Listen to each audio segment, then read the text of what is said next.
What up? T-Bob here. And Jake as well. And look at you. You done stumbled upon little OTB Saints, where we bring you all the latest black and gold coverage. Who are the Saints going to draft? Who's going to be their quarterback? What does the salary cap look like? All that information and more. Hope you enjoy it. Like, subscribe. We got our guy, Nick Underhill from neworleans.football. Nick_Underhill. Nick, I know you mentioned the stat, but you should have written an article about running Taysom Hill 8 times, okay? I'm going to need you to hammer that this week so they don't forget. The same way that you got them to start motioning, same way that you got them to start running some play action. What else was it? There's one other thing that Nick did this year. I can't remember. I'm blanking off the top of my head. But, yeah, next we got to make sure they don't forget about Taysom again next game, okay? So please take care of that. Thank you. Do you guys want to talk about something other than the Saints? Like, is there anything else we can talk about? No. Unfortunately, the Pelicans? No. Lufus? I mean, look, Jaden Daniels is tight, you know? No, How about great. this? Looks great. How about this? So, I saw your tweet yesterday about the Saints being committed to Derek Carr. And it actually kicked off what was my opening segment today, and we'll get into that as well. But I just don't understand that. Like, you're not that long-term committed where you should ignore a first-round quarterback if you like the cat, right? And I know I have Jaden Daniels bias creeping in, but the Lamar comp feels really apt. And even yesterday in his press conference, Brian Kelly went out of his way to talk about, because the one knock on him now is like, well, he's a little skinny. And Brian Kelly even yesterday was really going out of his way to explain he's actually way stronger than people realize, right? And that's what allows him to take these hits and blah, blah, blah, blah, blah. So whatever. The point is, like, why shouldn't the Saints be willing to take? It's not like Derek Carr's that good. I don't care. You're not long-term financially committed to him. He could learn from Derek Carr or maybe beat him out. Like, why shouldn't you take a first-round quarterback? I think I was taking it a little bit the wrong way, and I probably worded it poorly. I mean, I think they are committed to Derek Carr. I mean, I think that is a factual statement. They view him as being like – so we just met with Mickey Loomis last week, and we were talking to him, a bunch of stuff on the record, off the record, whatever. And one of the things that came up that was on the record was just kind of like the young core of the team and how they feel it looks beyond this season. And – there's a lot of older guys, Demario Davis, Cam Jordan, Tyrann Mathieu, Alvin Kamara. You go on and on, like Ryan Ramczyk. A lot of the guys that are kind of part of the group of the players are older and they're aging out. So it's kind of like, how do you view the young core of the team? And, he's going through and he's naming everybody. And he's like, and Derek Carr is 31, which is like 25 at another position. So that just kind of tells me how they're kind of looking at him. They're looking at him like he's going to be a building block of the future. So to draft a quarterback in the first round, which is, based on conversations I'm talking to scouts all the time. What do you think of this guy? What do you think of that guy? Who's looking good? Who should we have an eye on? Da da da da. Like Jaden Daniels is a guy that's like everybody I know in the media is like he's a third rounder, he's whatever, and like scouts are saying first round, second round. Yeah. If you want him, like you're gonna have to draft him early. You got to be actually committed to him. You got to be willing to move on, all that stuff. So I don't think that they would close their eyes to a quarterback. I just think they would have to really, really like the quarterback to take him. So something to break that commitment kind of. But look, I mean, they were willing to draft Patrick Mahomes with Drew Brees still in his prime, coming off a really good season. So I don't think that they wouldn't take a quarterback. I just think it would have to be the quarterback they think is like, all right, this is actually the guy. Like, you aren't taking a flyer there. So they would have to really, really love Jaden Daniels. And I think it would be hard not to love Jaden Daniels. So like, if he's there in a range, I wouldn't be surprised by that at all. But I mean, I do think that there is a Carr component here where within the building, I think they like him maybe more than a lot of people outside of the building. Well, and so and on Dan, and it's not just Dan. I mean, this can be a good quarterback class, right? Like, there's going to be a lot of talent there. Meaning, maybe there's a run. Maybe guys like, we'll wait and see. So this idea though of thinking that Derek Carr is that guy, I understood it in theory. But we're getting a pretty large sample size of practice here. And this is my overall fear that I talked about this morning, because you're seeing two camps develop within the Hoodats, right?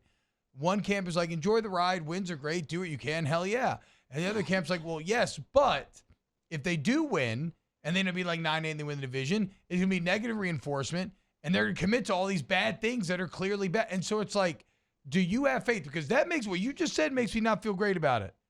Because like that doesn't feel like an objective evaluation of what we've seen out of Derek Carr. It feels like trying to make sure that your original idea that you had for the team buildup was going to be correct. Do you have faith that even if they do go like 9-8 and win the division, that they can enjoy that as a front office and ownership, but still then maybe make a tough decision like Pete Carmichael's not the OC, or we need to get better at quarterback? Oh yeah, for sure. I mean, I'm going to be.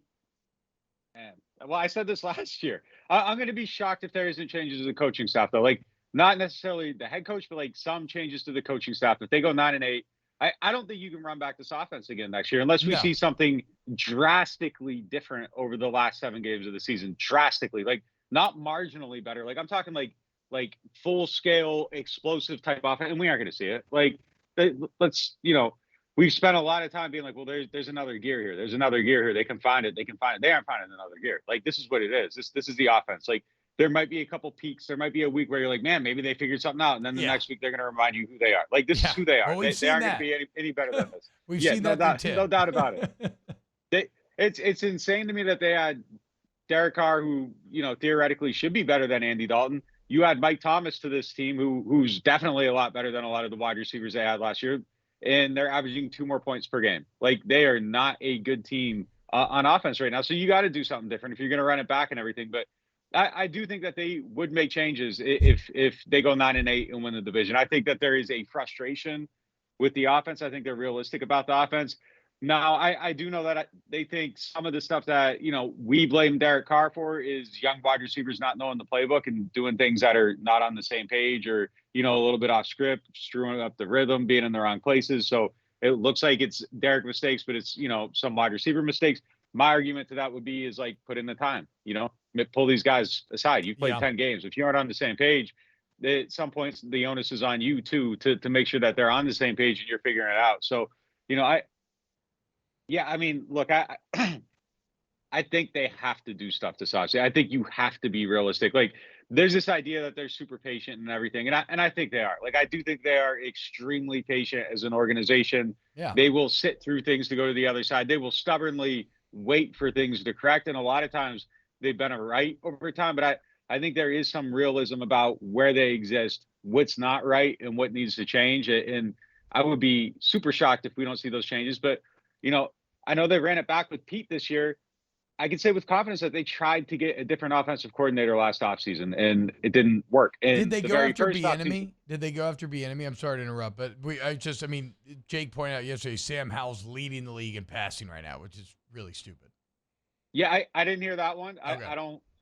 Look, there might be other people. I know the very first year, like Liam Cohen was the guy that they wanted very badly. When DA first got the job, that didn't work out, and then Carmichael gets the job. I know there's this like idea of like, well, Pete didn't want the job. Well, I think everybody was evaluating their options at that time. Like, I don't think it was just one guy and they're like waiting. Like, I think everybody was evaluating their options. And then it was like, okay, here's the wish list. That didn't work. He went to LA. Okay. Like, and then everybody comes and that's how it goes. But like, they interviewed like Jay Gruden. There were a handful of guys they interviewed that year, and it kind of went back to Pete when everything struck out. So I don't think that there is this willingness that is perceived of just being super mediocre and not doing anything about it. I think that they've tried to make moves, and maybe those moves haven't worked. And then it gets to the point like, okay, do we do this, or we just make a move to make a move? And they've kind of stuck with what they've known over time. But I do think for sure that everything's going to be on the table at the end of the season, because it would be absolutely insane to bring it back and run it the same exact way and just think, oh, it's going to be better, because it's not getting better. We don't see anything getting better. 2 years, same exact thing. So for sure. It's not getting better, and I agree with you. Like, we have to see things change, but it feels like, and we know this, like windows in the NFL, they don't stay open very long, and if you do have a window that is open, like, you want to try to obviously maximize what you can get out of that open window. And the Saints have done that. They've done it for a very long time. They've been competitive, but it feels like the window's about to close and change needs to happen. And then they run over there and they put like a little wooden stick in the window so it doesn't. And it's like, it's not real stable. That thing looks like it's about to close, but let's put this wooden stick right here so we can leave it open just a little bit. We can have all the things and all these pieces that have been here for a long time. And if it doesn't work out this year, it just feels like somebody needs to go over there and slam the window shut and start over. I might be the biggest idiot in the room because like I still think they have better players and than what they're showing like record wise. I think the roster is better than what they're showing record wise, and I might be a moron for thinking that, and I might be naive, but like I just refuse to believe that an offense with a playmaker like Rashid Shaheed, Chris Olave, who is right now statistically the best wide receiver in that draft class with a lot of really good players. I think Mike is still a star. I think Alvin still has a lot to give. They finally blocked better in this game. He was averaging 4.5 yards per carry, and then defense couldn't do anything. You couldn't throw the ball. You get behind, and that has to go away. Yeah, I think but then you're Mason's down like a real one playmaker. score with 11 minutes left, and you just refuse to run the ball. It's crazy. So insane. Absolutely insane. Absolutely insane. Like you have Taysom and Alvin, like set it up, get some play action going. Jameis is like one of the best play action quarterbacks in the NFL over the last like 5 years. Don't want to do it. Like I don't understand what they're doing sometimes. It's like it just doesn't make sense sometimes when you're watching this team, and it's so frustrating. That's the stuff I'm talking about. Like if you flip the coaching staffs last week, the Saints win this game. You flip the offensive coaching staffs, the Saints win this game. Like they were doing things for Josh Dobbs. Like you're watching this game and they're scheming stuff up and there's easy throws and he's not having to sit back and read the defense every play. Like there's predetermined stuff that's happening that makes life easier for him. Saints don't do that stuff. It's not 2009 anymore. Like do some of this stuff that makes things easier for the quarterback and life will be easy. Like you can play. This dude's been there for 2 weeks in Minnesota and they're winning games. He doesn't even know the playbook because like they're doing things that make life easier for him. Justin Jefferson winning games without like again, like you mentioned flipping the coach staffs, and you're right about the talent. I mean, what do we all feel like Alvin Kamara or this offense would be doing if they had like a Mike McDaniel there or Kyle? And I know that McDaniel, Kyle Shanahan, like that's the furthest example of this, but like no, there are weapons there. Like yeah, okay, dude, trade Alvin Kamara, like Christian McCaffrey, who everybody thought was done, got traded, and watch what happens. If you traded him to like a Miami or Sanford, he would take off. He still has some, so yeah, I don't know. Yeah, there's a lot of juice still left there. And yeah, he's getting older. And I don't think, I think 2020 was peak Alvin. He's not 2020 Alvin anymore, but yeah, he's still a very good football player. Like if you get him in better positions to succeed, yeah, absolutely. Like there was a third down, like like Jameis comes in. There's a series there, like down towards their end zone, and first down, nothing, second down, nothing, third down, they need like 6 yards, and they have one route like touching the first down marker, 3 of them behind. They try to get the ball to Alvin, and it's like, kind of running to the outside and going up the sideline. A play that failed another time on a third down, and it's like they just keep going to this, and it's just like, man, get some stuff going beyond the sticks. Like just use some common sense. And there's just so many times you're watching them. The example you just gave, like the 11 minutes, start running the ball again. Like it's a manageable game. It doesn't have to be like Jameis digging you out of this with 45-yard throws from 15 yards from the end zone. Like that doesn't have to be every play. It doesn't have to be like I don't understand it. So yeah, I mean, I really do think that they're going to evaluate that hard this offseason. I do think that you're maybe in a little bit better position to recruit an offensive coordinator this year than last year. Like if you're looking at the situation last year, head coach is kind of like the seat's looking a little bit hot. If you're looking from a distance, I don't think it ever actually was. They don't have a quarterback. Nobody knows what's going on with Mike Thomas. Like you kind of see what Olave is now. Rashid's got a rising star. Mike Thomas is healthy. I mean, he's got a knee thing right now, but I don't think it's a huge deal. Derek Carr's at least something. Like you at least have a starting quarterback. Like I think they can go out and probably recruit a better OC this year. But last year you looked at the situation and like, why would anybody have wanted that job? There's no quarterback, no weapon. Like it was a bad job. And I think it's a little bit better right now than it was a year ago. And the thing like that people have to realize is it's not only that they didn't run the ball like in the Vikings game, it's when they continued to pass like they were down 3 scores. Your offensive line's already struggling, and that makes it even harder. When the other team has the leading sack getter in the NFL and he knows you're going to pass it every single time, like it's amazing that Jameis had really any success in that situation. Yeah, absolutely. I mean, and again, it's just like do things that make life easier for your team, and they just don't. They don't. And it's just like, I'm not someone that likes to sit around and question coaching, but like some of this stuff is just like, it's so obvious to see. Like Danielle Hunter coming and knowing that he could pin his ears back every single time is the exact opposite of what you want to happen in this game. You go into this game, it's just like, okay, we can run the ball now and take this off. Like we can take this pressure off. And no, like we're just going to sling it every single time. Jameis is going to take these like absurdly deep drops and he's going to try to throw the ball 60 yards down the field 3 times. And you hit. If you don't, you don't. Like, I don't understand why they were playing the game like that in that situation. Like, you could have calmed it way down, and instead it's just like, we're going to lean into this like wildness of the offense and just keep going with it. I will say this, though, like, that was the most fun watching Jameis play. It's the most fun I've had watching the Saints play the whole entire year. Like, Yeah. I'm not saying he should be the starter, but like, it was the most fun that I had watching. Like, it was unbelievable. He threw a 15-yard touchdown pass to A.T. Perry that traveled 45.8 yards through the air. Like, you're not seeing that anywhere else. I did not realize that. Oh my God, dude. Yes. That's like, insane. if you're gonna play games like this, like, just up the entertainment factor at least, because like they're mediocre and boring right now. And that was like, I was like literally standing up watching the game. It was just like, oh man, like, I would have taken 3 more quarters of that. It was incredible to watch. Oh man, okay, I've already know we've gone long. We haven't even touched on the defense.